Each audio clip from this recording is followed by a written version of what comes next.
Rashmi Gupta from MV academy. आज जैसे आप लोगों को पता होगा कि टीजीटी की नई वैकेंसी आने वाली, टीजीटी और पीजीटी की, और अभी आपका सुपर टेट का एग्ज़ाम भी कंडक्ट होने वाला है। टीजीटी पीजीटी की प्रिपरेशन कैसे करो? एक्चुअली ये माइंड में मत रखिए कि जब फॉर्म आएगा हम तब पढ़ेंगे, जब एग्ज़ाम डेट आएगी हम तब पढ़ेंगे, क्योंकि इतना कंटेंट होता है कि आपके लिए 6 मंथ भी कम है अगर आपको प्रिपरेशन के लिए मिलता है। ठीक है, फॉल्ट कहाँ पे करते हैं आप क्या करते हैं कि जैसे शेक्सपियर को आपने उठाया तो आप पूरा फोकस आपका शेक्सपियर पे होता है कि आपने उनके सारे प्लेज भी पढ़ लिए, फिर उनकी सारी लाइंस भी आप रटने की कोशिश करते हो। देखिए, एक्चुअली क्वेश्चन का जो पैटर्न होता है ना, वो वन लाइनर में इस तरह का होता है कि आपको उनके सारे प्लेस की बिहाइंड हिस्ट्री पता होनी चाहिए। मतलब वो प्ले किस कंडीशन क्यों लिखा गया, किसके कहने पे लिखा गया, वो प्लेस पब्लिश कब हुआ, किसने पब्लिश कराया, ठीक है, और इसके बाद आपका आता है कि किसने किसको किस तरह से क्रिटिसाइज किया। जैसे शेक्सपियर को किसने किसने क्रिटिसाइज किया, रॉबर्ट ग्रीने ने बहुत ज्यादा क्रिटिसाइज किया। ठीक है, वर्ड्सवर्थ को अनइंस्पायर्ड पोएट कहा गया, उनकी पोएट्री से किसी को इंस्पिरेशन नहीं मिली। ऐसे करके कीट्स ने शेक्सपियर के अंदर जो देखी क्वालिटी, ठीक है, वैसे ही करके जिस पोएट ने जिसको क्रिटिसाइज किया। और एक आपको ये पता होना चाहिए कि कौन सा पोएट किस सेंचुरी से बिलोंग करता है। आप ये proper one liner notes prepare करिए। सबसे पहले एक राइटर को उठाइए, उस पर आप 15 डेज अपने दीजिए, उनकी बायोग्राफी से रिलेटेड। इसके बाद उनके वर्क का पब्लिशिंग ईयर, जैसे शेक्सपियर के पब्लिशिंग ईयर में बहुत डाउट रहता है, तो बहुत रेयर होता है कि वो क्वेश्चन आपसे एग्जाम में पूछा जाए। एक्चुअली क्या होता है ना कि आयोग भी वही क्वेश्चन उठाता है जिसमें उसको ये हो कि स्टूडेंट्स में विवाद ना हो, उसके रिजल्ट में कोई ऑब्जेक्शन न कर सके। जैसे ऑब्जेक्शन लिस्ट बनती है, बच्चे क्या करते हैं कि उन्होंने कहा कि भैया इस क्वेश्चन इसमें ये दिया है, इसमें ये दिया हुआ है। ठीक है, इस वजह से आप कुछ इंपॉर्टेंट फैक्ट लर्न करिए, उनको आप नोट डाउन करिए अपने पास, ताकि जब एग्जाम का टाइम आए आपने क्विक रिवीजन किया और आपका वहां पे कंसेप्ट क्लियर हो गया। पब्लिश क्यों कराया, किसने कराया? जैसे 1623 first folio, 1632 second folio, 1665 third folio, 1685 I think कुछ डाउट में है, ये फोर्थ फोलियो था। इनके सबके डेट्स पता हो, इनको किसने किसने पब्लिश्ड कराया। वर्ड्सवर्थ में क्या होता है कि उन एक लाइन दी जाती है, फिर पूछते हैं कि इनकी किस पोएट्री से रिलेटेड। इसके बाद पूछते हैं कि उनकी ये पोएट्री किसको डेडिकेट। जैसे वर्ड्सवर्थ की मोस्टली पोएट्री उनकी सिस्टर डोरिथी को डेडिकेटेड थी। ठीक है, उन्होंने इस पोएट्री को कहाँ पर लिखा, लीच गैदरर कहाँ लिखी गई, समझ में आ रही बात? इस तरह के क्वेश्चंस फाइंड आउट करिए। शेक्सपियर में जो 4 ग्रेट ट्रेजेडीज हैं, ठीक है, उसके बारे में पढ़िए कि उसका क्या कंसेप्ट था। जैसे सबसे इन 4 ग्रेट ट्रेजेडी में भी सबसे छोटी ट्रेजेडी मैकबेथ मानी जाती है, सबसे बड़ी हैमलेट मानी जाती है। ठीक है, ऐसे इंपॉर्टेंट फैक्ट्स हैं। इसके बाद गाल्सवर्दी को आप लोग बहुत अवॉइड करते हो कि थोड़ा कंटेंट है, नहीं आएगा, लेकिन जो थोड़ा कंटेंट होता है ना, वही पॉइजनी हो जाता है क्योंकि आप उसको पढ़ते नहीं। और आपकी मेरिट बनाने के लिए एक क्वेश्चन बहुत वैल्यू रखता है अप एंड डाउन करने में। इसलिए ये मत सोचिए कि हम गाल्सवर्दी को अवॉइड कर देंगे। गाल्सवर्दी से रिलेटेड कुछ क्वेश्चन इजी होते हैं, बट बिकॉज ऑफ आपकी अवॉइडनेस वो इजी क्वेश्चन भी आपको नहीं आते एग्जाम। उनके प्लेज कब कब राइट किए गए, कौन सा प्ले कितने एक्ट का था, सबसे पहला तो ये क्वेश्चन बनता है। जैसे एक वर्क दिया गया, फिर पूछ लेते हैं ये नॉवेल था, प्ले था, या शॉर्ट पोयम थी, लव पोयम थी, क्या थी। जैसे गाल्सवर्दी ने सिंगल एक लव प्ले लिखा था, डार्क फ्लावर करके, कुछ ऐसा ही है। ठीक है, ये सब इंपॉर्टेंट फैक्ट्स हैं। इसके बाद आपके जॉन मिल्टन का सबसे इंपॉर्टेंट आप समझते हो पैराडाइज लॉस्ट और पैराडाइज रिगेन। लेकिन क्या होता है ना कि क्वेश्चन वहां से आता है जिसको आप पैराडाइज लॉस्ट, मुझे लगता है जितने बच्चे फॉर्म फिल करते होंगे सब एकदम उसको अच्छी तरीके से उसकी स्टडी करते हैं। क्वेश्चन कहाँ से आ जाता है? एरोपेजिटिका से।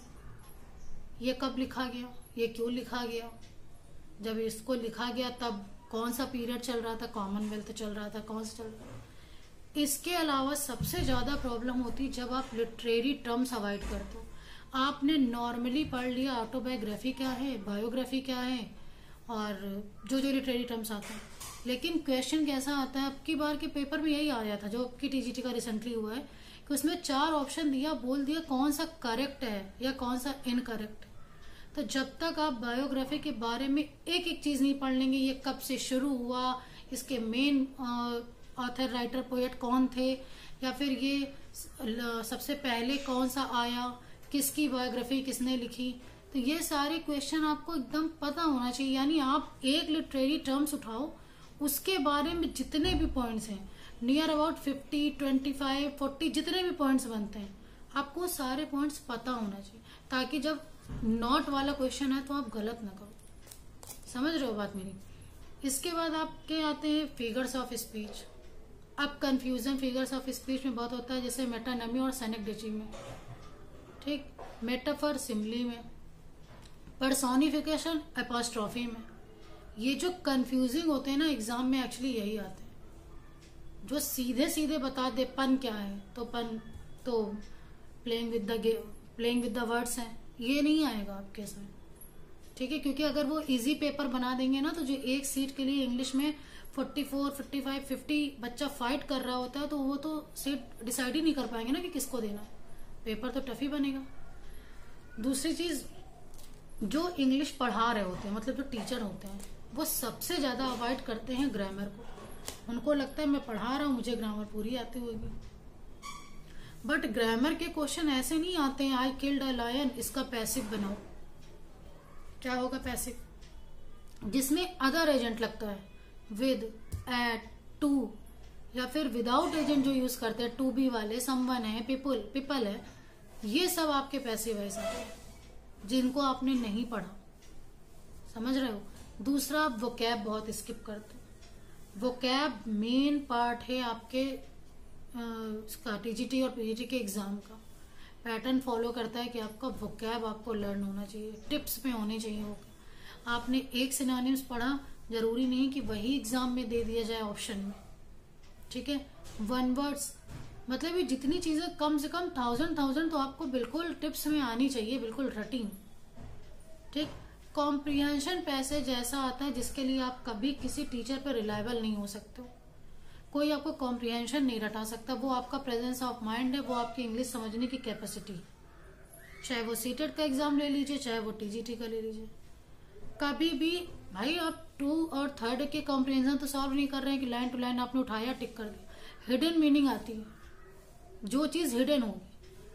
आज से आपने अपनी बुक उठाई, आज से आप प्रिपरेशन में लग जाइए। समझ लीजिए फॉर्म आ चुका, डेट आपको पता चल गई। 2 मंथ्स में, 3 मंथ्स में किसी चीज की प्रिपरेशन नहीं होती, आपको भले कितना आता हो।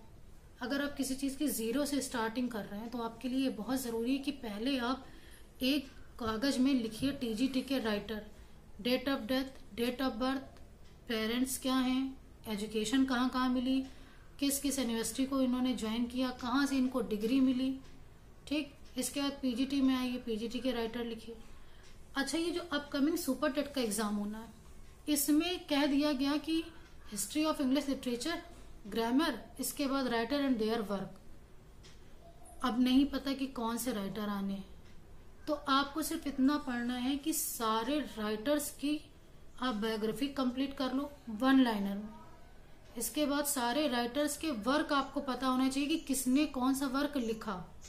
इसके बाद कितने राइटर्स को कौन कौन सा अवार्ड दिया गया, किस नॉवेल या प्ले के लिए दिया गया, किस ईयर में दिया गया। ये सब आप जब तक नोट्स प्रॉपर नहीं प्रिपेयर करोगे, आप सोचो कि आप रफली जहां जो मिल जाए वो कंटेंट उठा के बैठ जाओ, याद करने लग जाओ, तो नहीं याद हो।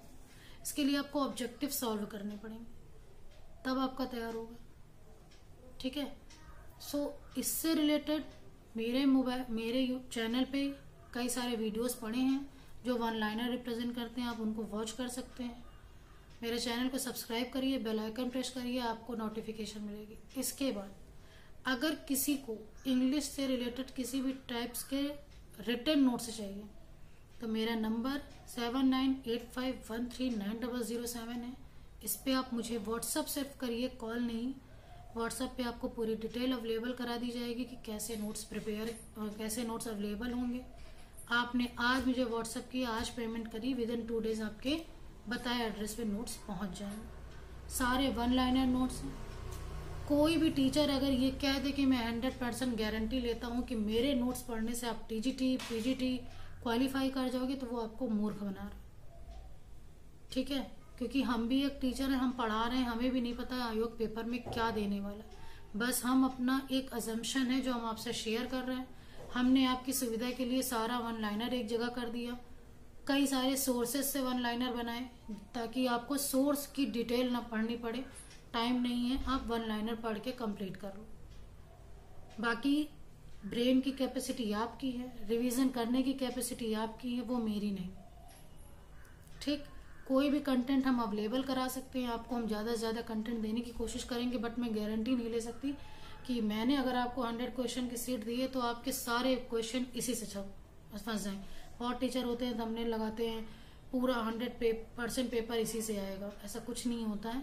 आप इन सब चीज़ों से बेटर है कि आप अपने पे फोकस करिए, अपनी मेहनत पे ट्रस्ट करिए, अपना एक टाइम टेबल, अपना एक शेड्यूल सेट करिए। किस राइटर को आपको कितना टाइम देना है, उससे रिलेटेड कौन कौन से कंटेंट हैं उनको पढ़िए। बट कोई भी सेगमेंट स्किप मत करो कि ये नहीं पढ़ेंगे, गर्ल्स वर्दी छोटे नहीं पढ़ेंगे, पढ़िए सब। ग्रामर में पार्ट्स ऑफ स्पीच बहुत मैटर करता है। मेरा वीडियो बना हुआ है पार्ट्स ऑफ स्पीच पे, आप देख सकते हो। MV Academy with Rashmi Gupta ma'am से सर्च करिएगा, मिल जाएगा। Parts of speech find out करने के लिए आता है। नियर अबाउट 4 to 5 क्वेश्चन आते हैं फाइंड आउट करने के लिए। आपको पता होना चाहिए एडवर्ब कहाँ है, एडजेक्टिव कहाँ है। सबसे डेंजरस तो एडवर्ब होता है, फाइंड आउट नहीं कर पाते हो। एक आता है ग्रामर का प्रीपोजिशन, बहुत ब्रॉड टॉपिक, बहुत इंपॉर्टेंट टॉपिक। जितने फिक्स्ड प्रीपोजिशन है वो आपको पता होना चाहिए। कुछ वर्ड ऐसे हैं जो अपने साथ प्रीपोजिशन नहीं लेते, वो पता होना चाहिए। ठीक है, सो अभी से आप प्रिपरेशन में लग जाइए। कोई भी टारगेट आपकी इच्छाओं से बड़ा नहीं होता, कोई भी टारगेट आपकी मेहनत से बड़ा नहीं होता। आप चाह लो, आपको कल सक्सेस मिल जाएगी, लेकिन आपको उसके लिए डिवोटी होना पड़ेगा। आवर्स के पीछे मत भागो कि आज मैंने 8 घंटे पढ़ा, आज मैंने 9 घंटे पढ़ा ना। आपने ग्रेस्प कितना किया। कभी कभी हम 2 घंटे पढ़ के भी बहुत ग्रेस्प कर लेते। ठीक, इंग्लिश लिटरेचर की जो हिस्ट्री से रिलेटेड है वो 1100 1 लाइनर क्वेश्चंस हैं मेरे रिटन नोट्स में। उन 1100 में ये मान के चलिए कि मोस्टली क्वेश्चन आपको मिल जाएगा। बट ये क्या होता है ना कि कभी कभी क्वेश्चन से ही आयोग क्वेश्चन निकाल लेता है, तो आपके जो क्वेश्चन पढ़ने हैं ना वो भी आपको बहुत अच्छे से पढ़े। ठीक है, इसलिए मेरे चैनल को आप लाइक करिए, सब्सक्राइब करिए, बेल आइकन प्रेस करिए नोटिफिकेशन के लिए। रिटन नोट्स चाहिए तो मुझे कांटेक्ट करिए। Thank you for watching this video. Have a nice day.